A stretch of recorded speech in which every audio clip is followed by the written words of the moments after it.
calculate the value of an SDR. So if you say, what's an SDR worth in dollars, the answer today is about $1.45, but it fluctuates. It's been as low as $1.35, as high as $1.55. You use these currencies to calculate the value of the SDR, which the IMF prints and hands out to its members. Right now, there are four currencies in it. There's the U.S. dollar, the euro, the Japanese yen, and pound sterling. And the announcement you described, Rick, is that they've now announced they're going to add a fifth currency, the Chinese yuan, to this basket. Now, it's not effective yet. It won't be effective until the end of September 2016, but it has already been announced. This is a big prestige boost for China. Why should anyone care? Because this world money will replace the dollar as the global reserve currency in stages. Now, there's sort of a 10-year plan to do this, but it could happen much faster than that. If there's a financial panic, and I do expect one, you can see that coming. When there's a financial panic, remember the last panic in 2008, what happened? The Federal Reserve printed $4 trillion to bail out the banks. The Federal Reserve did $10 trillion of swap lines with the Europeans and others to bail out their banks, basically swapping them dollars for the local currency. But the problem is they haven't reversed that policy. That $4 trillion of printed money is still on the books. And so when the next crisis comes, what are they going to do? Print $4 trillion more? Take it to $8 trillion, $12 trillion? At that point, I mean, legally they could, but they're going to break the confidence boundary. They're going to destroy confidence in the dollar. So the world's going to have a problem. We're going to have a financial panic. We're going to need liquidity. But the Fed and the other central banks are not going to be able to provide it because they're tapped out. So where's that liquidity going to come from? It's going to come from the IMF in the form of these SDRs, printing trillions of them, handing them out. That will solve the liquidity problem, at least in the short run, but it's going to be massively inflationary. And this will be the end of the dollar as the global reserve currency because from then on, it's going to be the SDR. And that's what China wanted. China was saying to the IMF, hey, we want to be in the club. We want more voting power. By the way, as an aside, they got more voting power. In December 2015, Paul Ryan pushed through a budget deal. Buried inside that budget deal was a provision authorizing the IMF to give China more voting power. I doubt most Americans, or certainly media, everyday citizens, were aware of that, but buried inside that bill, there was a provision that gave the IMF the ability to give China more voting power. So China got more votes. They got their currency included in the SDR, so they're now in the club, and that was quid pro quo because China's approval is going to be needed to issue all these SDRs. So in the next crisis, which is coming, they'll need liquidity. It'll come from the IMF in the form of the SDRs. China will be in the club. They will agree to it, and that will be the end of the dollar as a global reserve currency. The SDR will take over from there. The impact for everyday investors, again, inflation. So get your gold now. I mean, don't wait for this to happen because you're not going to be able to get the gold when it happens. How far are we into this 10-year plan? Well, this 10-year plan I described was issued in 2010, so we're 6 years into it. I mean, this is pretty far along. It happens in stages. The point I was making is the 10-year plan would be if nothing bad happens, but I don't think we'll make it that far. I think we'll have a crisis before we get to the end of the plan, and they'll have to accelerate the plan. And by the way, again, Rick, these are not secret plans. This paper that I talked about, it's on the IMF website. You can go find it. Now, the problem is you have to be an expert. I call the IMF, I say that they're transparently non-transparent. What I mean by that is they do put stuff on the website. You can read the paper. It's there. It's not secret, but good luck reading it. I mean, it's technical jargon. I happen to be trained in and I have a graduate degree in international economics, so I understand this stuff. And, you know, sometimes I feel like an anthropologist going into the jungle, speaking to the natives, and then kind of coming back and telling everyday Americans what they're saying. I've got the specialized language of the international monetary system, and I try to put it in plain English for listeners so everybody can understand what's going on. But the plan is there. It's being implemented in stages. My estimate is that there'll be a crisis before we get there, and they'll have to accelerate the plan. So this could happen sooner than people think. Yeah, I've said for years on this radio program that the globalists are doing everything out in the open. They tell us what they're doing.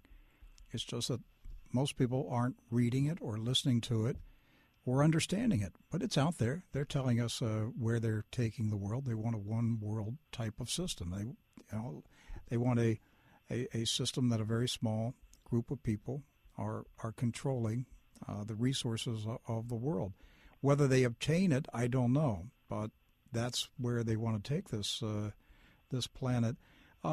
Jim, what about negative interest rates? Are we going to see more nations dip into negative interest rate territory? Sure, it's already happening. So right now, today, we have negative interest rates in Europe. All the members of the Eurozone, so that's 19 countries, have negative interest rates. Sweden, Switzerland, Japan, and the U.S. is talking about it. We don't have it yet in the U.S., but Janet Yellen, chairman of the Federal Reserve, has spoken about it publicly as recently as 2 days ago in her speech to the Economic Club of New York. So this is on the table. Now, so what's the negative interest rate? So they basically, instead of paying you interest, they take money away. So you put $100,000 in the bank with a 1% negative rate. You come back a year later, you have $99,000. They took $1,000 out of your account, took your money. That's what a negative interest rate is.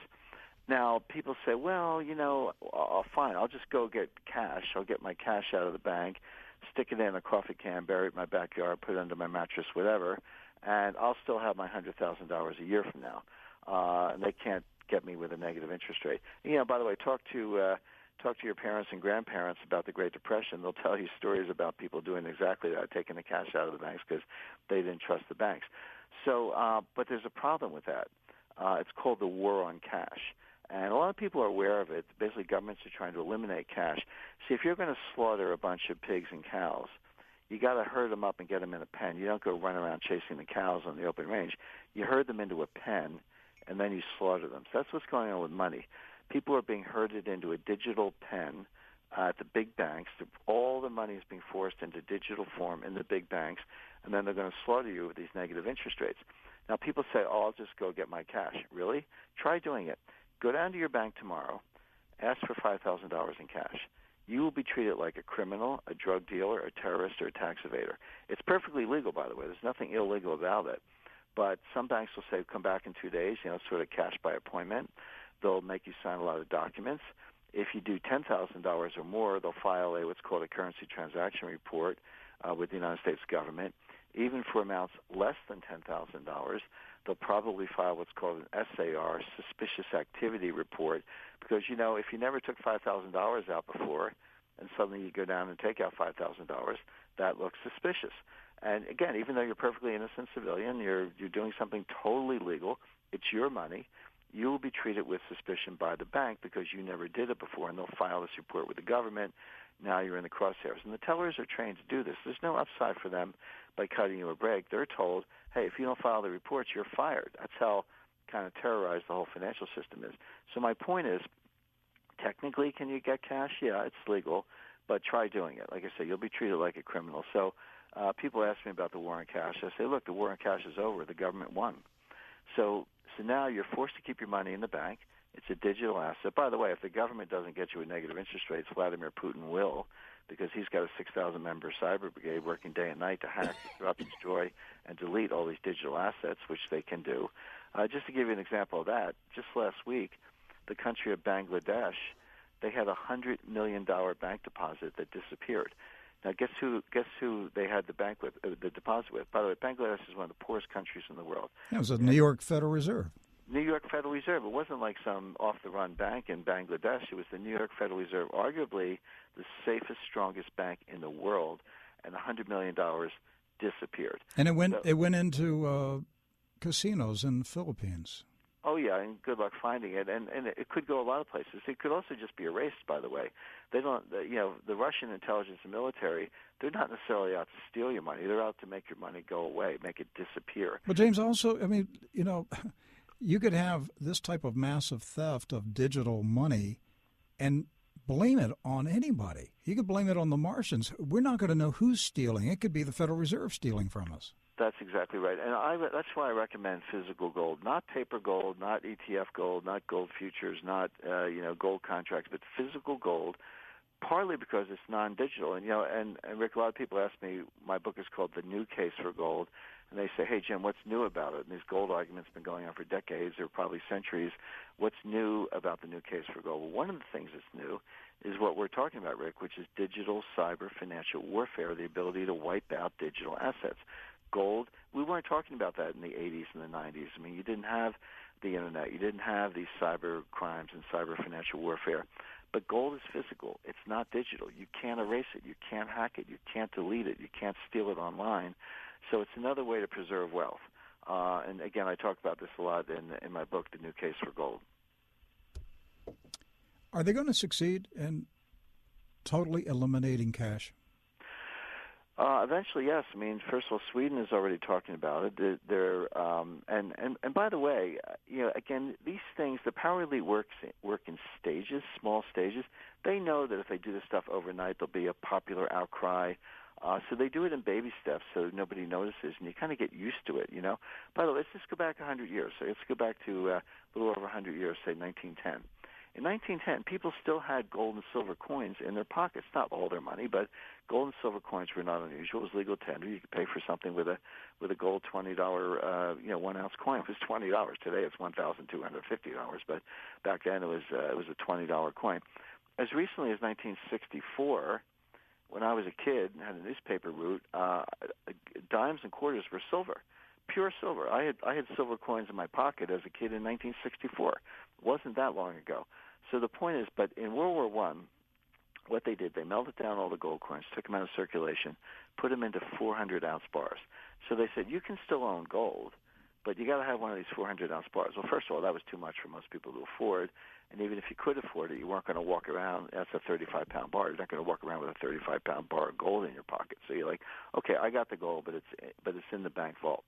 So step one was take it out of circulation, put it in the bank vaults. Step two, the Federal Reserve turned to all the central banks, all the commercial banks, and said, give us your gold. You have to deposit your gold to buy your stock in the Federal Reserve. So they did. So now all the gold's at the Federal Reserve. Step three, in the Roosevelt administration, they confiscated the gold from the Federal Reserve and gave it to the Treasury, which put it in Fort Knox. So see how this happens in steps? First, the gold coins go out of circulation. Then it goes to the commercial banks. Then it's concentrated in the Federal Reserve. And then the Treasury takes all of it and sticks it in Fort Knox. So now the Treasury's got the gold, and everyday American. You can buy gold today, but from 1933 to 1975, it was illegal for Americans to own gold. It was a crime. It was like owning drugs. It was contraband. And that changed during the Ford administration. What I tell people, Rick, is don't wait for the world to go on a gold standard. You can go on a personal gold standard because you are free to buy some gold, and it has the advantages I talked about. It's not digital. You can't hack it. And if you own gold, I don't want to be in the business of giving tax advice, but if you own gold and it goes up and up and up, you don't pay any tax on that. Now, if you sell it, yes, you do. If you sell the gold, you got to declare the gain and pay the tax. But if you hold on to it, it can go to the moon, and you don't have to pay any tax on that. So it's a non-cyber asset, tax-deferred, preserves wealth, and again, for 10% of your portfolio, you'll be very well served.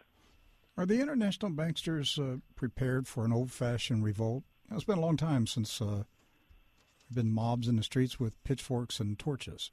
Well, occasionally you do see this in China. There are a lot of riots in China, very underreported. But, no, I do foresee what I call money riots.